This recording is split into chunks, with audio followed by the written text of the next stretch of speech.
সেনাবাহিনীর 15 কর্মকর্তাকে তাদের সেনা হেফাজতে নিয়েছেন, এটাই বলেছেন একজন সেনা কর্মকর্তা। তো তার পাশাপাশি তিনি আরো অনেক কিছুই বলেছেন যেগুলো হয়তো আপনার জানা দরকার। তো আপনাদের সেই ভিডিওটা আমি দেখাবো, আসলে সেই সেনা কর্মকর্তা কি বলেন, আসলে কাদের কাদের গ্রেপ্তার করা হয়েছে, যদি বা সেভাবে প্রকাশ করা হয় নাই। তবে যে ধরনের একটা গুঞ্জন শোনা যাচ্ছে, যাদের উপর গ্রেপ্তারি পরোয়ানাটা জারি করা হয়েছে, যেহেতু ঊর্ধ্বতন কর্মকর্তারা এখনো এই ব্যাপারটাকে কেন্দ্র করে জানেন, তাদেরকে শেল্টার দিয়েছেন বা তাদেরকে সেনা হেফাজতে নিয়েছেন। কিন্তু প্রশ্ন হলো, আমরা এর আগেও দেখেছি সেনা হেফাজত থেকে অনেক আওয়ামী লীগ নেতা কর্মীদের তাদের কিনা বর্ডার ক্রস করতে সাহায্য করা হয়েছে। তো এমন কোনো তথ্য হচ্ছে না তো। আমরা এই মুহূর্তে দেখতে পাচ্ছি সেনা হেফাজতে রয়েছেন, এমনই বিবৃতি দিচ্ছেন সেনা কর্মকর্তা। তো আমরা দেখেছিলাম যে শেখ হাসিনার পতনের পরও এই ধরনের কিছু বিবৃতি তারা দিয়েছিলেন। তাদের নিরাপত্তার খাতিরে কি তাদেরকে গ্রেপ্তার করে সেনা হেফাজতে নেওয়া হয়েছিল, পরবর্তীতে তাদের কোনো আর হদিস পাওয়া যায় নাই। ঠিক একই তথ্য এই মুহূর্তে আমরা এখনো পাচ্ছি যে তাদেরকে নাকি সেনা হেফাজতে নেওয়া হয়েছে। তো প্রশ্ন হলো, এই সেনা হেফাজত থেকে তারা কি আদৌ কি বের হবে, নাকি তাদেরকে পাচার করে পাঠিয়ে দেওয়া হবে অন্য কোনো দেশে? এমনই সন্দেহ করছে দেশের জনগণ। তো এই ব্যাপারটাকে কেন্দ্র করে কে কি বলতেছে সেটা দেখো আজকে আপনাদের এই ভিডিওতে, দেখো একটু ধৈর্য সহকারে দেখো। অভিযুক্ত 15 কর্মকর্তাকে হেফাজতে নিয়েছে সেনা সদর। আজকে বিকালে প্রেস ব্রিফিং এ এমনই কথা বলেছে সেনা সদর। আমরা আশাবাদী যে সেনাবাহিনী তার কলঙ্ক মুক্ত হবে এবং যারা অপরাধী তারা সর্বোচ্চ শাস্তি পাবে, এবং এটাও প্রত্যাশা করি সাথে সাথে যে অতি দ্রুত গতিতে তারা এই 15 কর্মকর্তাকে আইনের হাতে সোপর্দ করবে। এমন জানি না হয় যে হেফাজতে যেন আপনার দেশ ত্যাগ না করতে পারে, এটা জানি না হয়। পুলিশকে বলা হচ্ছে, পুলিশ যদি তাদেরকে গ্রেপ্তার করে ফেলেন তাহলে করতে পারেন।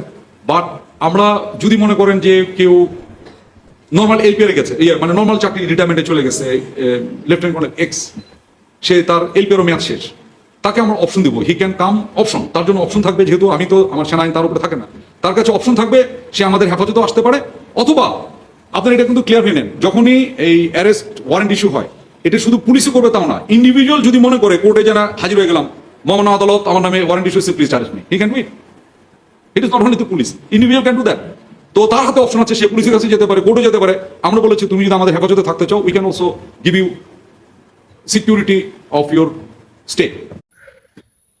ধন্যবাদ সবাইকে এতক্ষণ ভিডিওগুলো দেখার জন্য। ভিডিওগুলো সম্পর্কে আপনার মতামতটা অবশ্যই কমেন্ট বক্সে জানিয়ে যাবেন।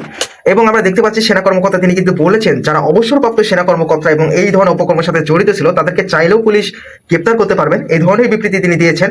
এবং এটাও বলেছেন, তারা যদি চায়, তারা সেনা হেফাজতে থাকতে চান, সেটাও থাকতে পারবেন। তো প্রশ্ন হলো, সাধারণ জনগণের উপর এই মুহূর্তে একটা খটকা রয়েছে, যেভাবে আওয়ামী লীগের এমপি মন্ত্রীদের দেশ ছাড়তে সাহায্য করা হয়েছে, ঠিক একই পর্যায়ে সেনা হেফাজতে যারা যাচ্ছেন তাদেরকেও সাহায্য করা হবে কিনা, এই গুঞ্জনটা কিন্তু কাজ করতেছে। আমরা অলরেডি দেখতে পাচ্ছি যে একজন সেনা কর্মকর্তা তিনি পালিয়ে গেছেন। ধারণা করা যাচ্ছে যে তিনি তার মানে এই ঘটনা ঘটার 2 দিন আগে তিনি পালিয়ে গিয়েছেন, নাকি এটা শুধুমাত্র জানানো হচ্ছে আর কি, পালানোর সাহায্য করতে দেওয়া হচ্ছে কিনা, এটাও একটা প্রশ্ন জেগে যায়। তো এই ব্যাপারটাকে কেন্দ্র করে যে সাধারণ জনগণের উপর একদমই বিশ্বাস নাই, বা আসলেই সাধারণ জনগণ যে একটা ধোঁয়াশার ভিতর রয়েছে, একই ঘটনা ঘটবে কিনা, আওয়ামী লীগের নেতাকর্মীদের যেভাবে দেশ ত্যাগে বাধ্য করা হয়েছে বা তাদেরকে পেছনে দরজাতে পার করে দেওয়া হয়েছে, ঠিক একই পর্যায়ে এই সকল সেনা তাদেরকেও একই পর্যায়ে পাঠিয়ে দেওয়া হবে কিনা, এমনই গুঞ্জন শোনা যাচ্ছে। তো আপনাদের মতামত কমেন্ট বক্সে জানিয়ে যান। আসলে আপনার কি মনে হয়, সেনাবাহিনী কি পেছনে দরজা দিয়ে তাদেরকে বের করে দিবে কি দিবে না? আর এই যে 22শে অক্টোবর তাদেরকে গ্রেপ্তারের যে একটা পরোয়ানা জারি করা হয়েছে, এটাকে আদৌ সফল হবে কিনা, সেটা আপনারা জানিয়ে যাবেন।